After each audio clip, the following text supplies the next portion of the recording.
कंबल बांटने का उद्देश्य क्या है? सबसे पहले तो आपको बहुत बहुत साधुवाद। मैं शिक्षा के पीछे इसलिए बात करता हूँ कि मैं ऑलरेडी 14 साल से मैं इंटर कॉलेज में टीचर रहा, पढ़ाया भी। उसके बाद आज पत्रकारिता के फील्ड में मैं काम कर रहा हूँ। लेकिन एक चीज़ बहुत मुझे अच्छा लगता है कि समृद्धि फाउंडेशन के जो डायरेक्टर आदरणीय सनोज कुमार जी जो मेरे बीच में हैं, इनकी एक भावना मुझसे अच्छा लगा, सामाजिक सेवा करना।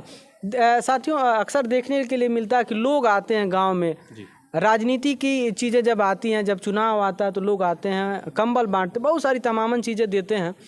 उनका एक स्वार्थ होता है, वो ये चाहते हैं कि मैं कंबल वितरण करूंगा और लोग मुझे जान जाएंगे, और उसके बाद जब समय आएगा तो लोगों के बीच में जब मैं आऊँगा तो लोग मुझे पहचानेंगे कि हाँ, यही बाबू कंबल बांटे थे। लेकिन जब मैं सनोज से जुड़ा तो सनोज जी ने एक चीज़ बताया कि मैं अपनी कमाई का कुछ हिस्सा मैं सहयोग करना चाहता हूँ। सहयोग करना मतलब उनको जो गरीब हैं, बहुत सारे लोग देखे होंगे जिनके पास बहुत अच्छे कपड़े हैं, बहुत अच्छा पहने हैं, लेकिन उसी में से कुछ ऐसे भी लोग हैं जिनके पास किसी चीज़ की व्यवस्थाएं नहीं हो पाती हैं, एक शर्ट पे जीवन गुजार देते हैं, एक शर्ट पे ठंडी गुजर जाती है उनकी।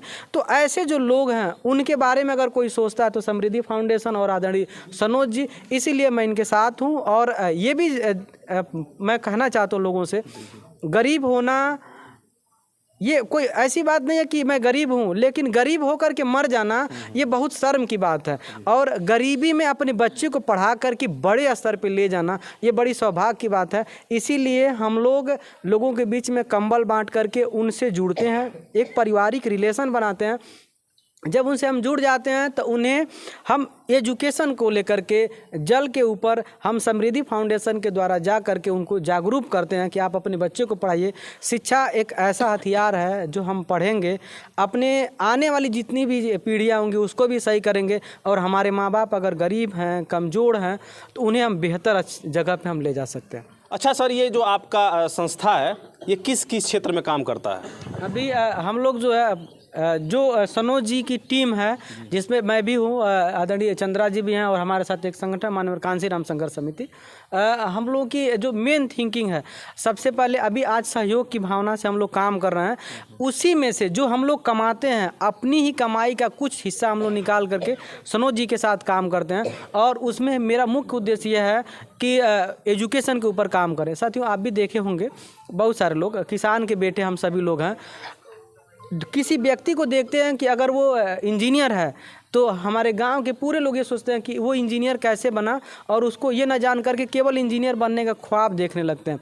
लेकिन हम लोगों की टीम जो क्या करती है कि इंजीनियर बनना कैसे है, किस डिग्री के आधार पर आपको इंजीनियर बनना है, कितना पढ़ेंगे आप, कितनी फीसें लगेंगी, इन सारी चीज़ों को हम उनको बताते हैं। और उनको ये भी समझाते हैं कि आपको बहुत भागने की ज़रूरत नहीं है, कम पैसे में सरकार के माध्यम से जो योजनाएं आ रही हैं, जो सरकार की स्कॉलरशिप की व्यवस्था है, उसके माध्यम से आप अपने बच्चे को पढ़ाइए और कम समय में एक बेहतर जगह पे जा कर के एजुकेशन लीजिए। और जब आप अच्छे एजुकेशन लेंगे तो नौकरी या किसी भी जगह पे जा कर के अपने जीवन को चला सकते हैं और अच्छी कमाई कर सकते हैं। ये हमारे संगठन का मुख्य उद्देश्य है। अब हम शिक्षित हो जाएंगे तो जैसे जैसे हमारी संगठन मजबूत होगी तो हम हर फील्ड में धीरे धीरे काम करें। जैसे अभी हेल्थ के भी क्षेत्र में सनोज जी काम किए हैं, बहुत सारे लोगों को जो गरीब परिवार से थे उनको ऑपरेशन उन्होंने ले जा करके करवाया है। मैं चाहूँगा कि आदरणीय चंद्रा जी से भी आप बात करें, बिल्कुल, बहुत बारीकी से ये बिल्कुल। तो सर आप अपना परिचय दें और RTE के बारे में बताएं।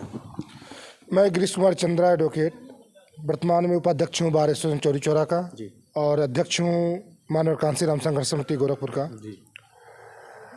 समृद्धि फाउंडेशन के तहत हम लोग काम कर रहे हैं, हमारी संस्था भी उसके साथ जुड़ी हुई है। तमाम गांव में जाके हम लोगों को जागरूक करते हैं कि आप अपने अधिकार पहले जानें कि आपके अधिकार क्या हैं। अभी जब हम चर्चा कर रहे थे कि RTE के बारे में, राइट टू एजुकेशन, पहले शिक्षा लोगों पर लोग मांग नहीं सकते थे, यानी कह सकते हैं कि हम प्रसाद पर्यंत रहते थे कि मैंने सरकार हम पर अगर हमको पढ़ाना चाहती है तो ठीक है, या न हम अपने अधिकार के रूप में उसको मांग नहीं सकते हैं। लेकिन वर्तमान परिवेश में शिक्षा जो है 5 साल से 14 साल के बच्चों के लिए यह एक मौलिक अधिकार के रूप में संविधान में समाहित कर लिया गया है।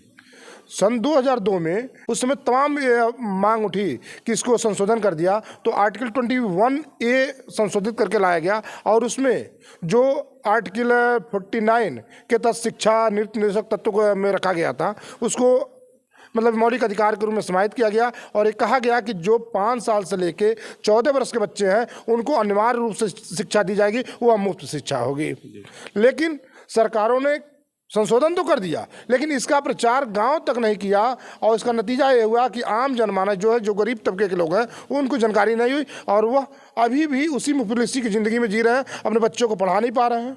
अच्छा, आरटीई जो है ये किस कैटेगरी के लोगों को जो है लाभ देती है? देखिए, इसमें कोई कैटेगरी किसी जात का फाउंडेशन नहीं है। यह है कि गरीबी रेखा के नीचे जीवन यापन करने वाले हर वर्ग के लोग, चाहे वो ब्राह्मण का लड़का हो, चाहे ठाकुर का लड़का हो, चाहे एक दलित एक मतलब बांसफोर का लड़का हो, ठीक है, ये हर लोगों के लिए समाहित है। इसमें सिर्फ गरीबी रेखा के नीचे जीवन यापन करने की बात रखी गई है, उसमें किसी का फाउंडेशन। आरटीई के तहत कितने % जो है प्राइवेट स्कूलों में बच्चों को एजुकेट किया जाता है, एजुकेशन दिया जाता है?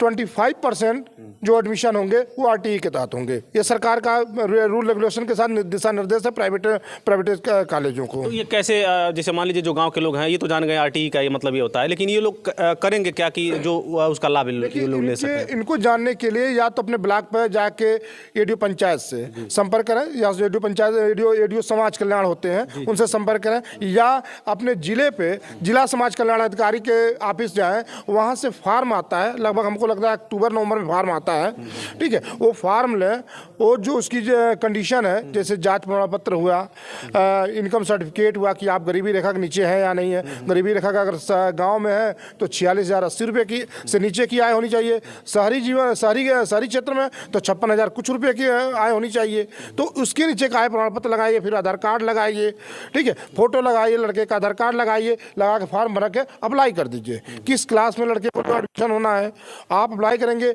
अब जिस विद्यालय को चूज करता है लड़के को, वहाँ से अगर कैटेगरी से निकलेगा, कितने फार्म आते हैं उसी के हिसाब से क्रम वाइज सारे फार्म सिलेक्ट किए जाते हैं। अगर मान लीजिए मैं जब किसी विद्यालय में 100 सीटें हैं, ठीक है, पूरे ब्लॉक में 100 सीटें हैं, ठीक है, और उसमें 102 फार्म हो गए तो समस्याएं आती है, तो वहाँ कंडीशन होती है कि वो एग्जाम करा के उसका वो चयन करेंगे, या ना अगर 100 से नीचे होगा तो उनको उसी तरह चयन कर लेंगे। अब बच्चे के परिवार पर डिपेंड करेगा किस विद्यालय को चूज करता है, तो आप जिसको विद्यालय को चूज करेंगे उस विद्यालय का नाम बताएंगे, वहाँ आपका पेपर भेज दिया जाएगा, फिर आप वहाँ जाकर आपका एडमिशन होगा। वहाँ प्रबंधक ये नहीं कर सकता कि आप निःशुल्क वाले में हम आपका एडमिशन नहीं करेंगे, वो नहीं कर सकता, क्योंकि उस पर सरकार का सख्त निर्देश है कि आपको डिबार कर दिया जाएगा। यदि आप तो खैर मान लीजिए एडवोकेट हैं, आपको तो पता ही होगा, यदि मान लीजिए कोई किसी विद्यालय में किसी बच्चे ने अप्लाई किया और हो गया, और बहुत सारा ऐसा केसेस देखने को मिलता है कि लोग करते नहीं हैं, बहुत दौड़ाते हैं, तो इसके लिए कोई उपाय है?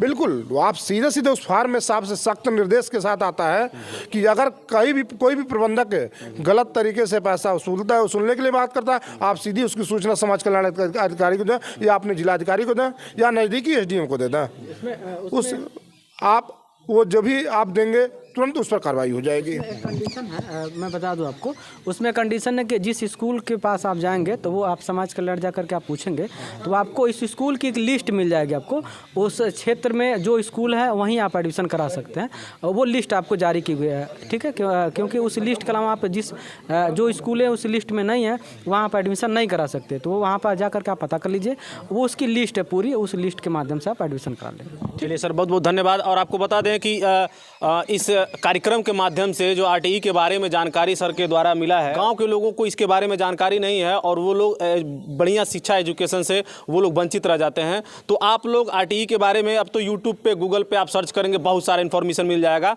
तो आप जो है आरटीई के बारे में वहाँ से सर्च कर लीजिए, उसके बारे में पूरा डिटेल निकाल लीजिए और फिर उसके हिसाब से आप अपने बच्चों को एक बार अप्लाई करिए। किस्मत साथ दिया तो बढ़िया विद्यालय में उनका सिलेक्शन होगा, अच्छी पढ़ाई होगी और गवर्नमेंट का जो स्कीम निकलता है उसका लाभ वो लोग ले सकते हैं।